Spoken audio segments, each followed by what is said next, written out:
7:42 now. We're taking a live look at President Biden getting set to speak in Normandy after commemorating the 80th anniversary of D-Day. He is at the Ranger Monument there in Normandy. That is where Army Rangers scaled 100-foot cliffs to seize German ammunition on D-Day.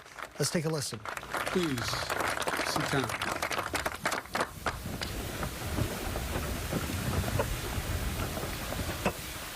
At last, the hour had come. Dawn, 6th of June, 1944. The wind was pounding as it is today, and always has against these cliffs. 225 American Rangers arrived by ship, jumped into the waves and stormed the beach. They could see, all they could see was the outline of the shore and the enormity of these cliffs. And I'd like to look, I know I'll get in trouble with the Secret Service if I go to the edge and look over, but think of those cliffs as my hostess showed me. That's what we're standing on top of. They could hear, all they could hear was the crack of bullets hitting ships, sand, rocks, hitting everything. All they knew was time was of the essence. They had only 30 minutes to eliminate the Nazi guns high on this cliff. Guns that could halt the Allied invasion before it even began. But these were American Rangers. They were ready. They ran toward the cliffs and mines planted on the beach by Field Marshal Rommel exploded around them. But still they kept coming.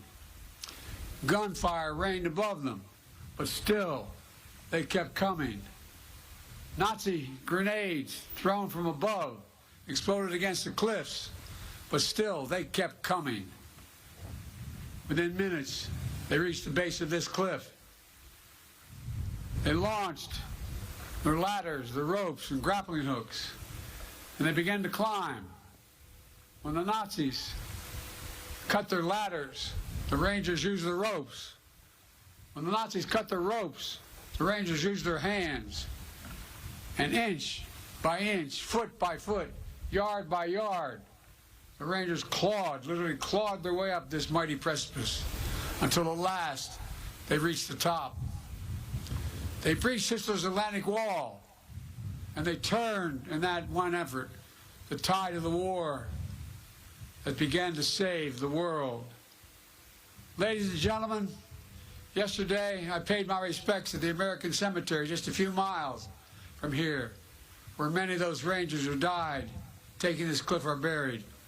I spoke of what the fallen had done to defend freedom. Today, as I look out at this battlefield and all the bunkers and bomb craters that are still surrounded, one thought comes to mind. My God, how did they do it? How were these Americans willing to risk everything, dare everything, and give everything? There were Americans like Sergeant Leonard Lommel from New Jersey. He was one of the first Rangers to jump off his ship and run toward the cliff. He almost was shot right above the hip initially, and wasn't sure, but he was. He kept going. At one point, he was scaling the cliff. Another Ranger yelled, "I'm not sure I can make it." And Lommel yelled back with every ounce of strength he had in him, "You've got to hold on." And he did, and they did. Americans like Sergeant Tom Ruggiero from Massachusetts. A German shell hit his boat as he was approaching the shore. Everything exploded. The sergeant was knocked into the freezing water. And as he told it, he began to utter a prayer. "Dear God, don't let me drown. I want to get in and do what I'm here and supposed to do." Americans like Colonel James Rudder, Texas. When the military asked for a battalion for this daring mission, he raised his hand and said, "My Rangers can do the job." He knew their capacity. He knew the strength of their character. A few days after they scaled this cliff, he wrote a condolence letter to a mother of one of the Rangers who gave his life here. And that letter said, "A country must be great to call for the sacrifice of such men. country must be great to call for the sacrifice of such men. And Americans like John Wardell from New Jersey. John is here. John, we love you, man. Thank you for all you've done. Listening to President Joe Biden there, speaking once again at Normandy on the 80th anniversary of D-Day this week, speaking about the bravery of the Army Rangers who scaled those cliffs right where he is standing there as soldiers took the beach on that prophetic day. This speech coming a day after the president met with World War II veterans and declared during a D-Day commemoration that democracy never guaranteed. And the president expected to speak more today about democracy and the defense of freedom, and to draw a sharp contrast with his predecessor and chief political rival right now, Donald Trump.